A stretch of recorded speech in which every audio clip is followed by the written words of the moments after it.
biasa, setiap bulannya aku mau kasih tahu kalian sharing beberapa buku rekapan hasil bacaan aku di bulan November kemarin.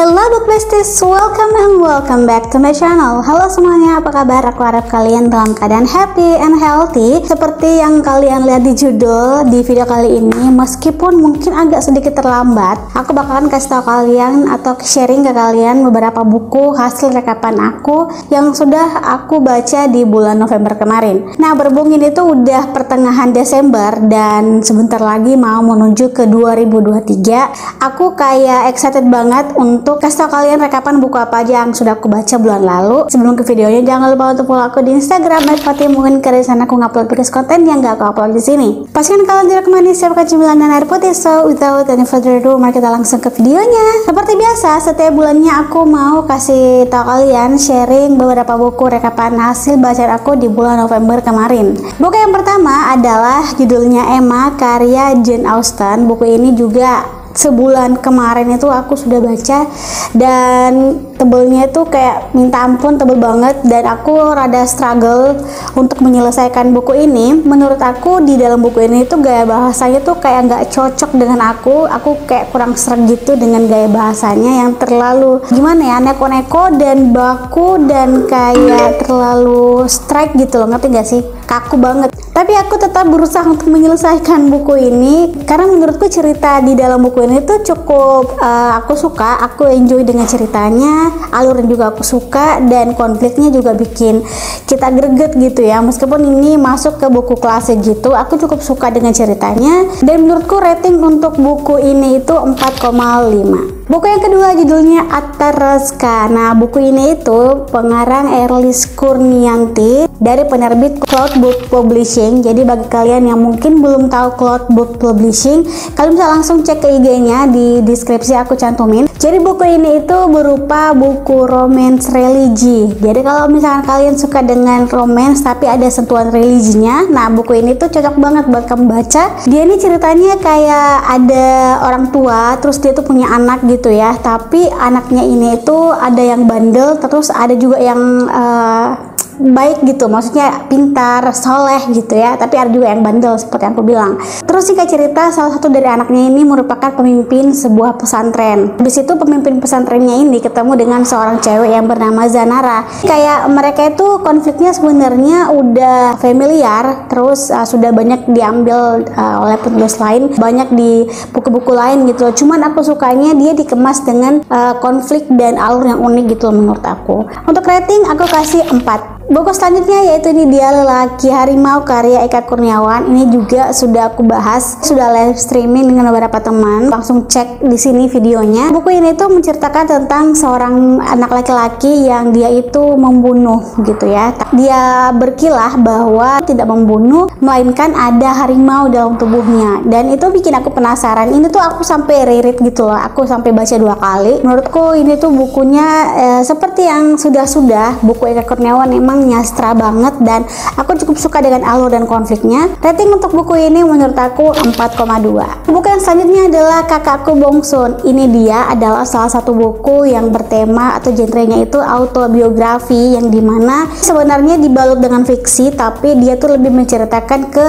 kehidupan satu manusia gitu, satu orang gitu maksudnya. Ceritanya di sini tuh ada majikan, dia tuh punya pembantu yang namanya Bungsun. Jadi Bungsun ini bekerja dan jadi pengasuh keluarga Jang. Jadi Jang ini anak berusia 5 tahun. Ini menjadi latar belakang atau sudut pandang dalam cerita ini. Jadi ceritanya si Jang ini yang bercerita dalam buku ini. Dia bercerita tentang apa yang dia lihat, apa yang terjadi dengan Bungsun, apa yang dia lihat kepada Bungsun, dan semuanya. Buku ini tuh emang bener-bener bagus banget. Selain dia autobiografi gitu ya, menceritakan tentang kehidupan seseorang, tapi banyak banget pesan moral yang terdapat di dalam buku ini. kalian bagus banget buat baca. Buku ini itu bakalan baru akan rilis atau terbit di tanggal 22 Desember, which is sebentar lagi. Kalian, aku harap jangan sampai ketinggalan pre-ordernya di penerbit Haru, dan aku jamin kalian bakalan suka dengan buku ini. Ceritanya juga menggemaskan, tapi aku rada lebih ke kasihan dan iba gitu sih. Coba ada rada keselnya juga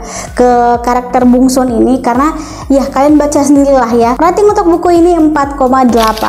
Oke, buku selanjutnya yang seperti kalian lihat judulnya Ikigai. Jadi buku ini tuh rahasia hidup bahagia dan panjang umur orang Jepang. Buku ini ditulis oleh Hector Garcia dan Frances Millares.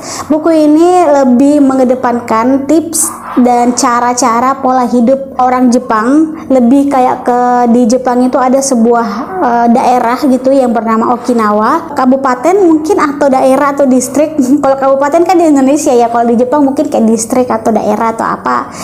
Correct me if I wrong. Intinya di situ ada daerah bernama Okinawa, yang di sana dia tuh sudah riset bahwa banyak banget di sana orang yang sudah berumur 100 tahun dari 100.000 populasi. Dan aku tercengang ketika baca buku ini, ternyata hidup sehat itu sebenarnya simple gitu loh, dan berawal dari niat. Kalau memang kita niat, kita bakalan bisa mendapatkan kehidupan yang worth it dan bahagia ke depannya. Sebenarnya ya manusia sekarang ini emang ya mungkin mageran atau rebahan istilahnya, dan kayak istilahnya kayak mungkin malas untuk melakukan hal-hal yang sebenarnya simple gitu untuk hidup sehat, bahagia, dan panjang umur. Tapi kalau misalkan kalian sudah begitu, kalian wajib banget baca buku ini, karena dengan baca buku ini kamu bakalan mendapatkan perspektif baru untuk kehidupan ke depannya, dan juga kalian bakalan termotivasi gitu ya. Oh, ternyata emang sesimpel ini. Dan di sini tuh yang aku sukanya ada beberapa gerakan-gerakan olahraga, lebih tepatnya yoga, untuk kita bisa contoh lebih supaya apa ya, bermeditasi dan untuk lebih menjernihkan pikiran. Pokoknya ini bagus banget deh bukunya, kalian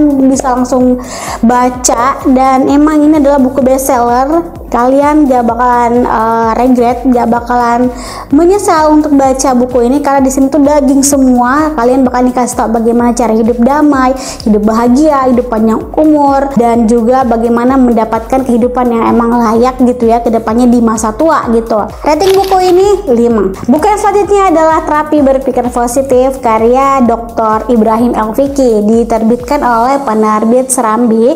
Buku ini sebenarnya aku sudah dapatin di sekitar tahun 2017.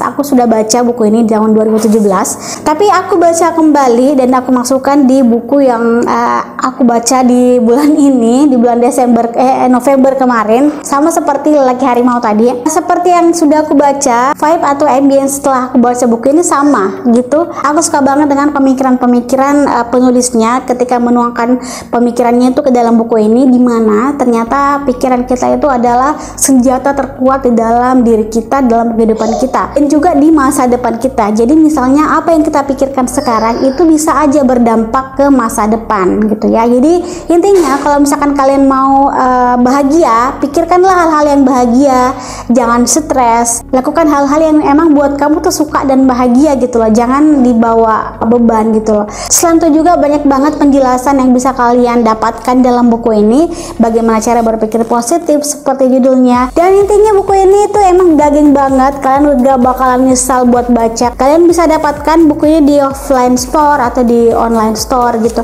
Buku ini juga banyak banget menceritakan atau menyajikan sebuah contoh kasus dalam kehidupan. Kayak misalnya dia itu ada contoh kasus seorang perempuan gitu ya, dia itu sudah bersuami, terus suaminya tidak memperhatikan. Ada pikiran-pikiran yang istrinya ini buat si suami ini gimana gitu. Pokoknya itu banyak banget deh contoh kasus yang bisa kalian contoh dan jadikan motivasi untuk setelah baca buku ini. Rating untuk buku ini 5. Yang terakhir adalah ini dia, judulnya Blueprint Keuangan untuk Business Owner. Bagi kalian yang business owner atau pemilik sebuah usaha, buku ini bagus banget, bisa menjadi paduan kalian, karena di buku ini menyajikan atau menjelaskan atau membahas tentang bagaimana mengatur keuangan atau mengelola keuangan di bisnis gitu ya. Aku jujur kemarin kan aku sudah buat sebuah bisnis subscription box, dan itu emang masih berjalan sampai sekarang, tapi aku aku belum meluncurkan sebuah produk baru lagi, dan itu sebenarnya kesalahan sih, karena itu